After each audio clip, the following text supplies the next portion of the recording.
يا حلاوتك يا جمالك، خليت لي الحلوين ايه. النهارده هنعمل المقلوبه الفلسطيني، ودعوه كده من القلب لاخواتنا في فلسطين، ربنا ينصرهم يا رب. ونقول السلام عليكم ورحمه الله وبركاته. ازيكم حبايبي يا غاليين، عاملين ايه؟ يا رب تكونوا بخير. نجيب حله بقى على النار فيها شويه زيت وشويه زبده، ونحط ورق لوري وحبهان وبصلايه كده متقطعه 4، وشويه فلفل اسمر.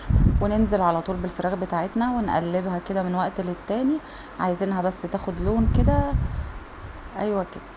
ونفضل نقلبها كده. ازيكم حبايبي يا غاليين، عاملين ايه؟ يا رب تكونوا بخير. هنزل بقى ببهارات اللي هي الكبسة.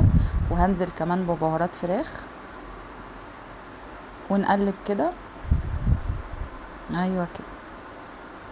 اهو نزلت دلوقتي ببهارات الفراخ وشوحتها كويس جدا من كل الاتجاهات، وبعد كده حطيت ميه مغليه. ونزلت بالملح بتاعي وسبتها لحد ما تستوي. 3/4 سوا. وبعد كده نشلتها وصفيت الشوربه من كل السوائل اللي فيها. وغسلت الحله. وتعالوا بقى نرص البتنجان بتاعنا كده بالشكل ده او باي شكل. وطبعا ده بتنجان مقلي، ودي بطاطس متقطعه طرنشات مقليه برضه. وحطيت الفراخ بتاعتي في الاير فاير، حمرتها كده زي ما انتم شايفين. واحط الفراخ بتاعتي. وطبعا الرز البسمتي انا نقعته لمدة نص ساعة. وحطيت له معلقة خل بس. ونوزع الرز كده. ونحط بقى الشوربة بتاعتنا بعد ما صفيناها. مش عايزة اقول لكم على طعمها وحلاوتها وجمالها. جميلة جدا. هحط بقى مع يعني ربع معلقة صغيرة كده زعفران، وهحط طبق علشان الشكل بتاعها ما يبص معايا وهي بتغلي وكده. وبتاخد حوالي ساعة على النار، بنوطي عليها بعد ما بتغلي. وتعالوا بقى اللحظة الحاسمة، اللحظة اللي كلنا بنستناها.